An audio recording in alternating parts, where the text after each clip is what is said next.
राज ठाकरे का भी स्वागत ठीक उसी अंदाज में किया जाएगा जिस अंदाज में राज ठाकरे उत्तर प्रदेश और बिहार के लोगों के साथ महाराष्ट्र में किया। आप लोग हैं बेशरम, हमारे यहाँ कहा बेशरम को के तेरे पिछवाड़े में पीपल का पेड़ जन्म गया, तो बोला कोई बात नहीं, छाहे हो रहा है। और आप कितने बेशर्म हैं कि दांत फाड़ के ही गुछले नहीं दिया। अरे क्यों नहीं गुछले दिया बेशर्मो? और करो दलाली मोदी जी की। लोगों की औकात पत्तल चाटने की है, तो आप टेबल पर बैठ के कैसे खाइएगा? आप 150वें पैदान पर लुढ़क गए, आप झूठी खबर दिखा। मोदी जी विदेश की धरती पर गए, जय श्री राम भूल गए, राम को भूल गए। ओ माय गॉड बोल रहे, बोलेंगे उल्टा सीधा तो खराब लगेगा।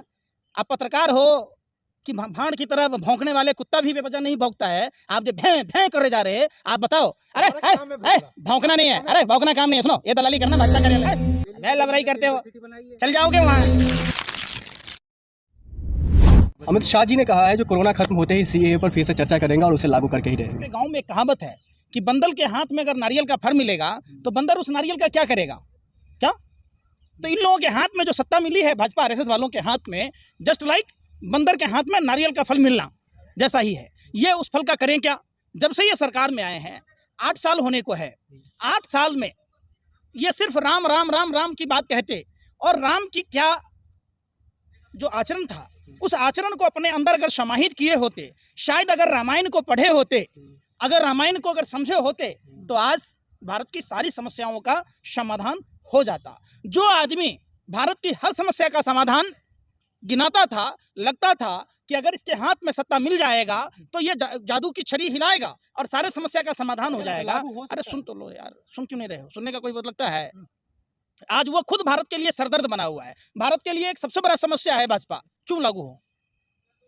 क्यों लागू हो? अरे तो दे रहे ना, अच्छा अपने मुंह में ला लिया, पहुना के मुंह में छा लिए हैं? आप 3 देश से लाने की बात कर रहे हैं, यहाँ के हिंदू को सरकारी नौकरी दे रहे हैं। पाकिस्तान में हिंदुओं को खाना नहीं मिल रहा, तो हिंदुस्तान के हिंदू को क्या काजू पिस्ता बादाम की रोटी, असाही पनीर की सब्जी या रसमलाई मिल रहा है? आप बताओ ना। आज भी गैस के दाम 50 रुपये बढ़ा दिए गए। कुछ दिन पहले 125 रुपये कमर्शियल सिलेंडर के दाम बढ़ा दिए गए। ये सिर्फ और सिर्फ इनका क्या है, ये लोग मदारी का खेल जानते हैं। ये सावरकर गोडसे के लोग सिर्फ लोगों को बहकाना जानते, लोगों को बरगलाना जानते। कह रहे कमाई बढ़ रहा है तो फिर महंगाई तो बढ़ेगा ही ना। कितना कमाई बढ़ा है तुम्हारा? अरे फिर अरे सुनो ना, जो हराम का खाता है वो भाजपा का गुण गाता है। रामदेव साधु के बेस में लुटेरे हैं देश में। सलवारी बाबा का जो साइकिल पर मट्ठा बेचता था, आज वो हिंदुस्तान का सबसे बड़ा उद्योगपति हो गया। इसलिए अरे सुनो पहले बात, पूरी बात सुनो। मेहनत से हुए ना। गाय का मेहनत है भैया, आप बताओ। गाय के मूत्र बेचने में मेहनत लगता है कि गाय का दूध? अरे आपको किसने मना किया? तो बता दो ना। अरे सत्ता के दलालों, हबसियों, बरबो, बता दो कि बाबा रामदेव करोड़पति कैसे हुआ? भारत के हर एक युवा को वो फॉर्मूला बताओ। बाबा का हो गया उसके अरे सुन तो लो, अरे भैया सुन तो लो, को मत करो अगले। अरे सुनो प्रोडक्ट दू, ये सबको बोला योग करो काम छोड़ो, योग करो काम छोड़ो। सबने काम छोड़ दी और उसने खुद काम करना शुरू कर दिया। लाखों बरस हिमालय गोद में नमक नहीं सरा था, रामदेव के यहाँ आते ही सरने लग गया। बवासीर का दवाई, कैंसर का दवाई, सब दुनिया के सब बीमारी का अगर दवाई है तो ये अपना 1.25 से 2 तक कर लेते, पूरा आँख तो खोल लेते। लेकिन आपको ये भी प्रॉब्लम है ना, कोई गरीब हो अमीर हो जाए तब भी प्रॉब्लम है, कोई अमीर गरीब हो जाए। पूरे देश को गरीब बना के अगर किसी एक आदमी को अमीर बनाया जाए तो प्रॉब्लम नहीं होगा। अरे बेशर्मो, पूरा देश को गरीब बना दो। पूरे देश को रामदेव ने बनाया।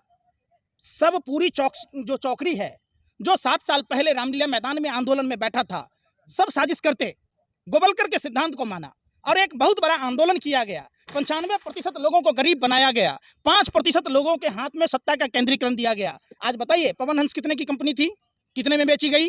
LIC कितने की कंपनी थी, कितने में बेची गई? आप जब देखिएगा, जानबूझकर देश की तमाम संस्थाओं को डुबोने का कुत्सित प्रयास किया जाता है। एक बात बताइए, पूरे देश में रामदेव को ही कौड़ी के दाम में जमीन क्यों दिए गए? आप बता दीजिए, आपको मिला क्या, हमें मिला क्या? अरे भाई बता दीजिए ना, हमको भी दिला दीजिए, हम भी करेंगे। क्या चैरिटी करता है? लबराई करते हो, चल जाओगे वहाँ। आपका भी 2265 करोड़ रुपया फ्री कर देगा, माफ कर देगा, NPA में करवा लेना। यहाँ गाय उधार नहीं मिलता है, रिक्शा उधार नहीं मिलता है लोगों को, और उसको 22 रुचि सोया गोल्ड के माफ कर दिया गया कोरोना काल में। नहीं दिखा आपको? अरे नहीं दिखा? अरे हमारा तो लोन नहीं है, आपका लोन है।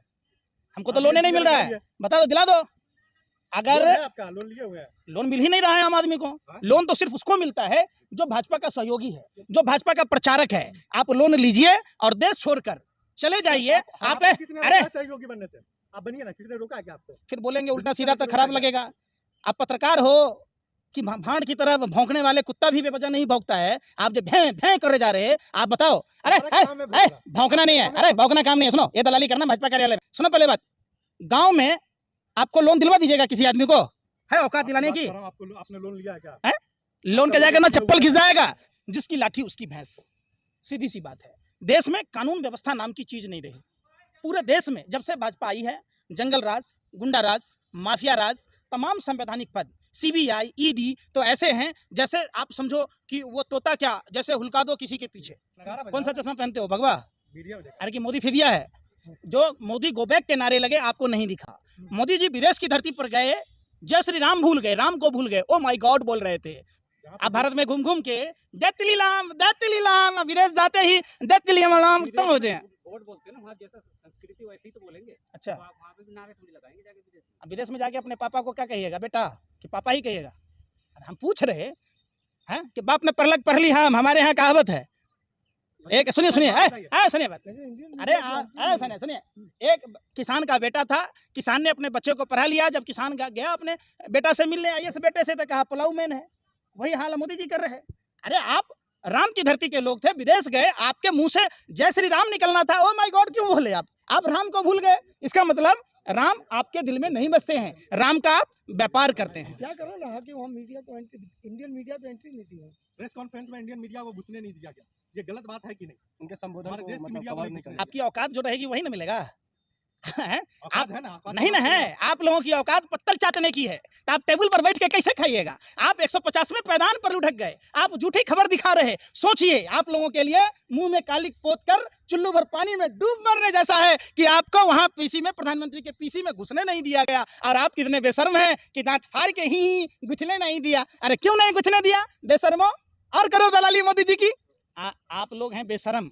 हमारे यहाँ कहा बेशर्म को के तेरे पिछवाड़े में पीपल का पेड़ जन्म गया, तो बोला कोई बात नहीं, छाए हो रहा है। वही आप बेशर्म हो। कितनी आसानी से आप लोग भाजपा की दलाली खाकर इतने बेशर्म, इतने नीच हो गए कि मात्र 50 रुपया दिखता है। अरे सुनो, अरे सुनो, पीपल का नहीं, तार का पेड़ बोलते हैं। अरे सुनो ना, आप कुछ बोल दो। सुनो पहले 2014 से पहले जब ये मुख्यमंत्री थे तो प्रधानमंत्री पर तमाम ठीकरा फोड़ा करते थे। आज तो खुद प्रधानमंत्री हैं, फिर मुख्यमंत्री पर ठीकरा फोड़ रहे। इसका मतलब 2014 की सरकार अच्छी थी, गलत बोल रहे थे प्रधानमंत्री। प्रधानमंत्री ये बोलते नहीं थे ना प्रधानमंत्री कौन? वो पहले वाले प्रधानमंत्री इतना बोलते नहीं थे, बता रहे। वो तो अच्छा है ना भाई कि नहीं बोल रहे थे, तभी तो हमारी चड्डी पर से फुल पैंट था। ये तो बोल बोल के हमारी चड्डी पर से जो पैंट थे उतार ही दिया है। ये तो शुक्र है, और थोड़ा बोलेगा तो चड्डियों बिक जाएगा।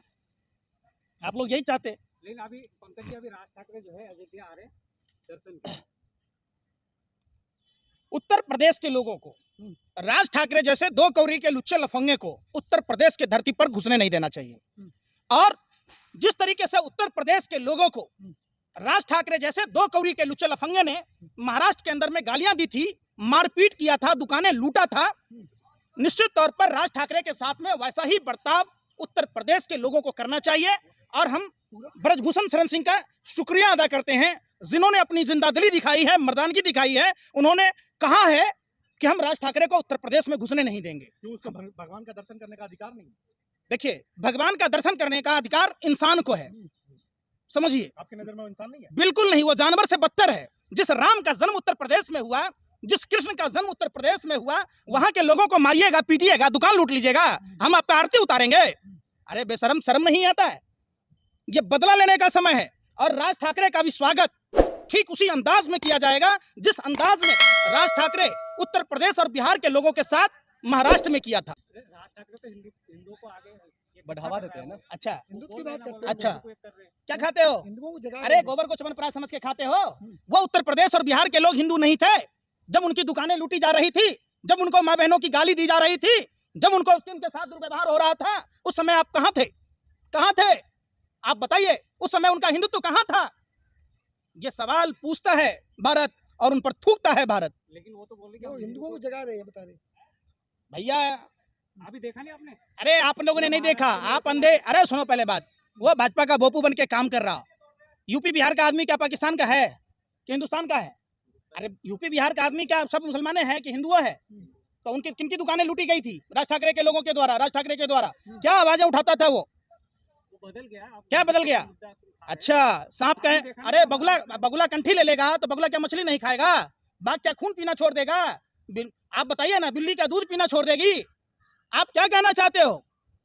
सुनो, अरे सुनो पहले बात, वो वही राज ठाकरे नफरती लोग हैं जो अपने महल निकम्मे निठल्ले, जो जानबूझकर जाति, धर्म, भाषा, प्रांत और धर्म के नाम पर नफरत फैलाकर सत्ता की रोटी सेकना चाहता है। कभी भी अपमान का बदला 100% लिया जाएगा, उसको बख्शा नहीं जाएगा।